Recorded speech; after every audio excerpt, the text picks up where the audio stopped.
नमस्कार, मैं आशुतोष आप सभी का डिकोड एग्जाम के इस डिजिटल प्लेटफॉर्म पर स्वागत करता हूं। मित्रों, आज हम लोग बात करेंगे विश्व की प्रमुख जल संधियों के बारे में। देखें कि जो जल संधियां हैं, पहले तो हम लोग इसको जान लें, इसको समझ लें कि आखिर जल संधि होती क्या है। और जल संधि को जानने से पहले हमें ये जानना होगा कि क्या ये जल और स्थल, पूरी धरती जो हमारी है वो जल और स्थल दो खंडों में विभाजित नहीं है, बिल्कुल विभाजित है।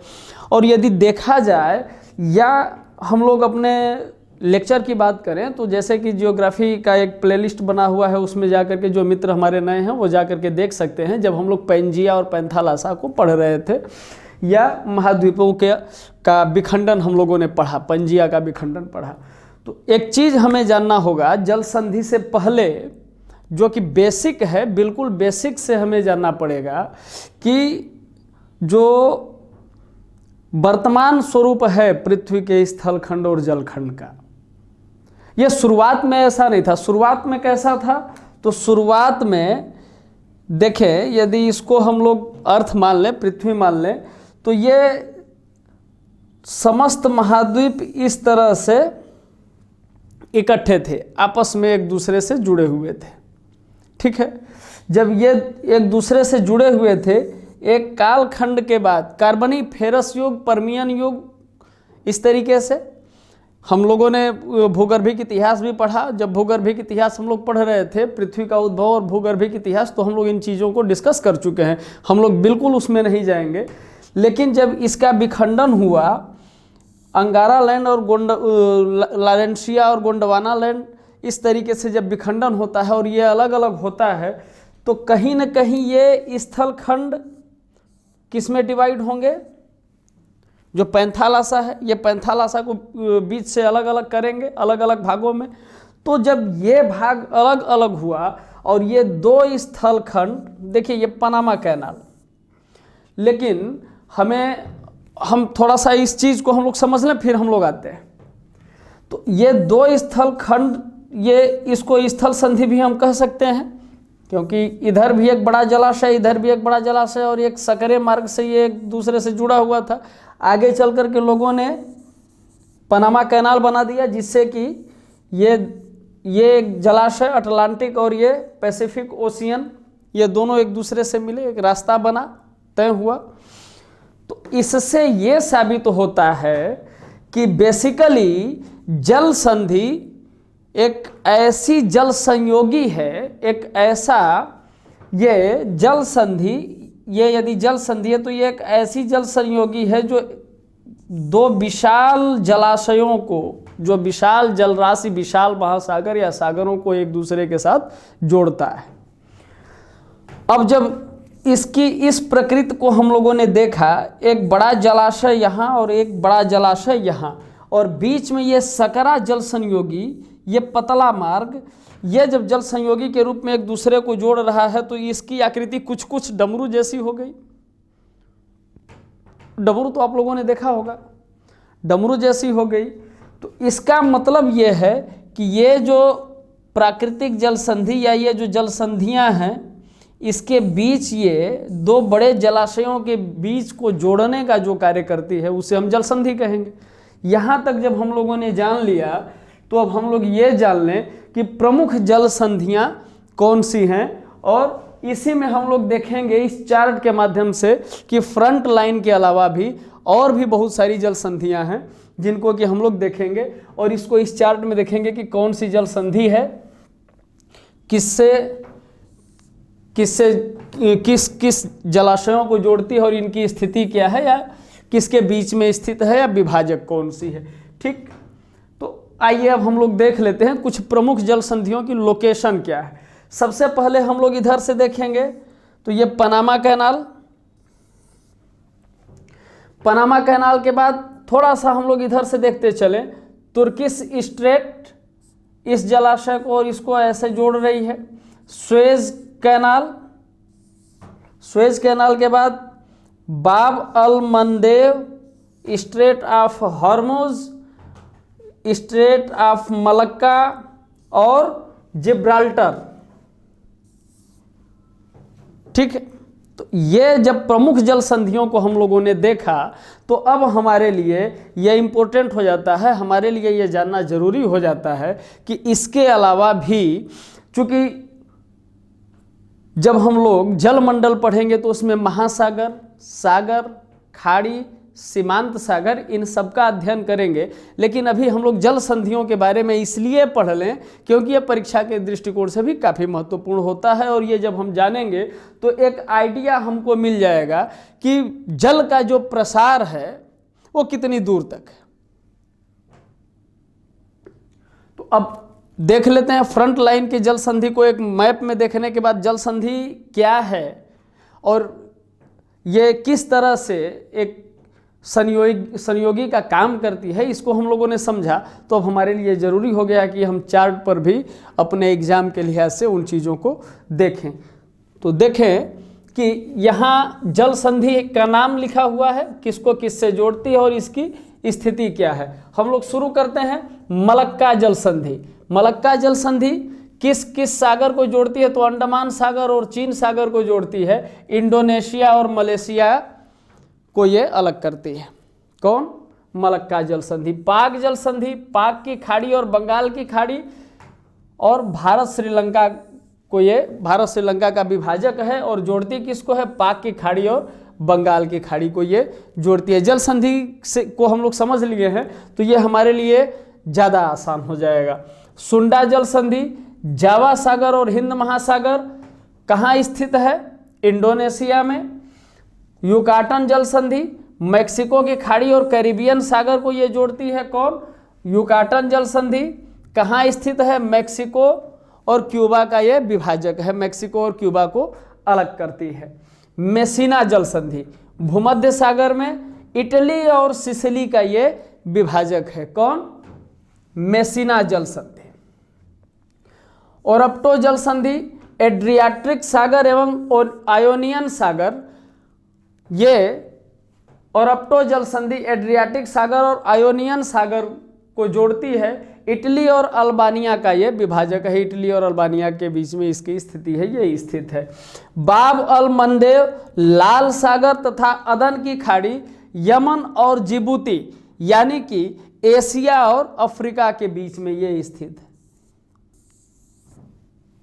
कौन? बाब अल मंडेव। कुक जल संधि दक्षिण प्रशांत महासागर में स्थित है। न्यूजीलैंड उत्तरी एवं दक्षिणी द्वीप को ये जोड़ती है।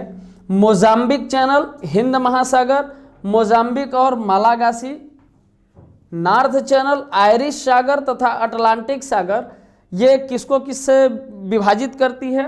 आयरलैंड तथा इंग्लैंड को। कौन?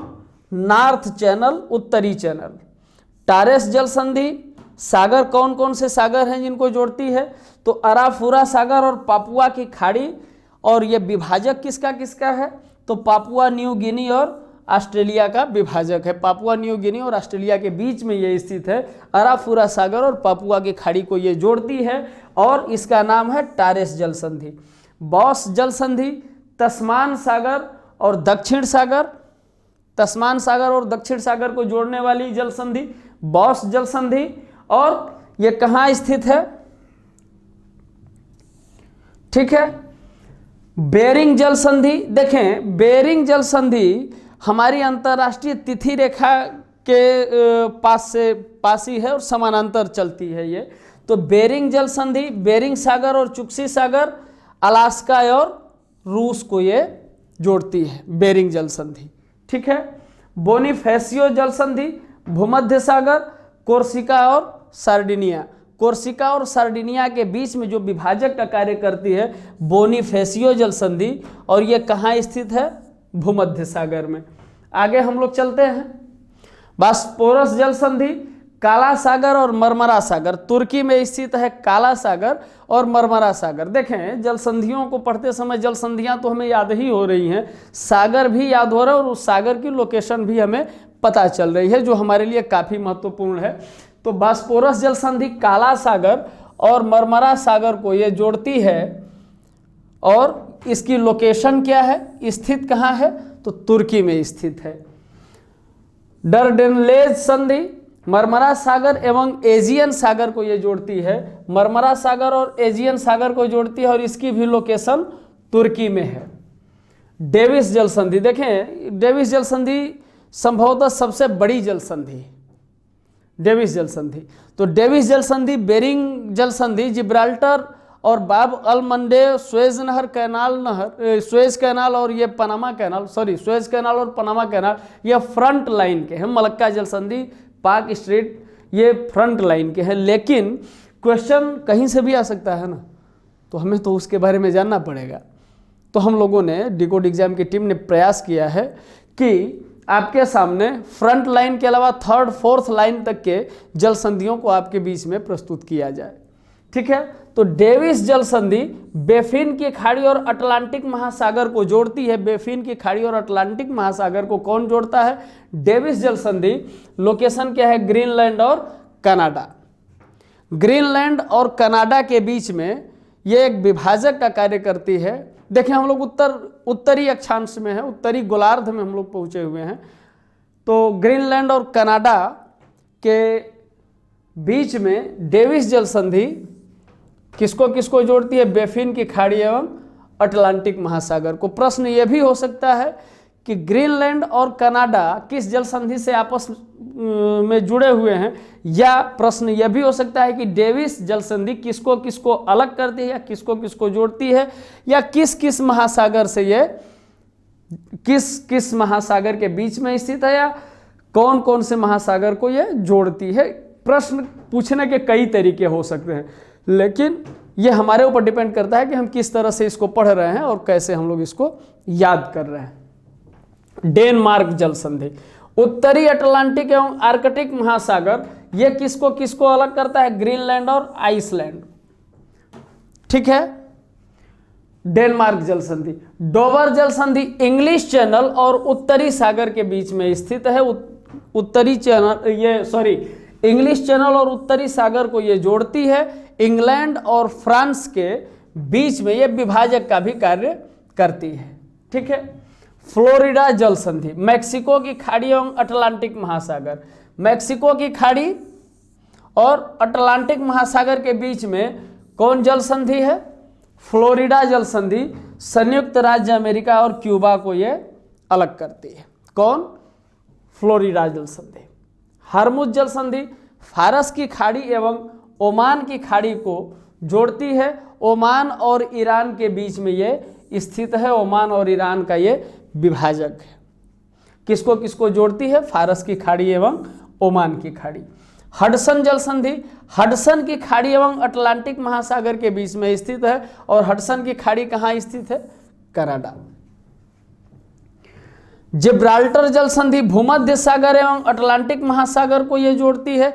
स्पेन और मोरक्को के बीच में ये स्थित है। स्पेन और मोरक्को के विभाजक के रूप में भी काम करते हैं, उनके संयोजक के रूप में भी काम करती है। और किस किस बृहद जलाशयों को ये जोड़ती है? भूमध्य सागर एवं अटलांटिक महासागर। मैगलन जल संधि प्रशांत एवं दक्षिण अटलांटिक महासागर। प्रशांत और दक्षिण अटलांटिक महासागर। और ये इसकी लोकेशन कहाँ है? चिली में इसकी लोकेशन है, ठीक है। मकासार जल संधि जावा सागर एवं सेलिबीच सागर के बीच में स्थित है और इसकी लोकेशन है इंडोनेशिया। सुंगारू जल संधि जापान सागर एवं प्रशांत महासागर के बीच में स्थित है। और जापान का जो द्वीप है होक्काइडो एवं होन्शु द्वीप, होक्काइडो एवं होन्शु द्वीप। और सागर कौन कौन से? जापान सागर एवं प्रशांत महासागर। सुंगारू जल संधि जापान में स्थित है, ठीक है। तातार जल संधि जापान सागर एवं ओखोटस्क सागर रूस में ये स्थित है। और पूर्वी रूस एवं सखालिन द्वीप को ये जोड़ती है या उनके विभाजक का कार्य करती है। फोवेक्स जल संधि दक्षिणी प्रशांत महासागर, न्यूजीलैंड, दक्षिणी द्वीप एवं स्टीवार्ट द्वीप को ये अलग करती है। कौन? फोवेक्स जल संधि ये दक्षिणी प्रशांत महासागर में स्थित है, न्यूजीलैंड में। फार्मोसा जल संधि दक्षिण चीन सागर एवं पूर्वी चीन सागर को ये जोड़ती है। दक्षिण चीन सागर और पूर्वी चीन सागर को ये जोड़ती है। और विभाजक किसका किसका है? चीन और ताइवान का। देखिए जल संधि के बारे में जब हम लोग समझ लिए तो इसका उपयोग परीक्षा के दृष्टिकोण से तो हमें है ही, लेकिन जब हम भौगोलिक अध्ययन करेंगे, भौगोलिक रूप से फिजिकल मैप पर जब हम लोग पढ़ेंगे पूरे विश्व को, महाद्वीपों को, तो सागर और जल संधियाँ हमारे लिए काफ़ी इम्पोर्टेंट है। इसलिए हम लोगों ने इसे पहले डिस्कस करने की कोशिश की। बहरहाल आज का क्लास आपको कैसा लगा हमें कमेंट करके ज़रूर बताएं, चूँकि आपका कमेंट पूरी टीम के लिए एक उत्साहवर्धक का काम करती है। तो ऊर्जस्वी तो आप भी होते रहें, ऊर्जा प्रदान करते रहें और कमेंट करके निश्चित हमें बताएं आज का क्लास कैसा लगा। अब हम लोग फिर मिलेंगे आगे इसी तरीके के क्लास में। ज्योग्राफी के जो मित्र हमारे नए हैं, ज्योग्राफी का प्लेलिस्ट बना हुआ है डिकोड एग्जाम के इस डिजिटल प्लेटफॉर्म पे, आप वहाँ से जा करके इसके पहले के जो भी लेक्चर है उसको आप देख सकते हैं। फिर मिलते हैं हम लोग, तब तक के लिए धन्यवाद, नमस्कार, थैंक यू।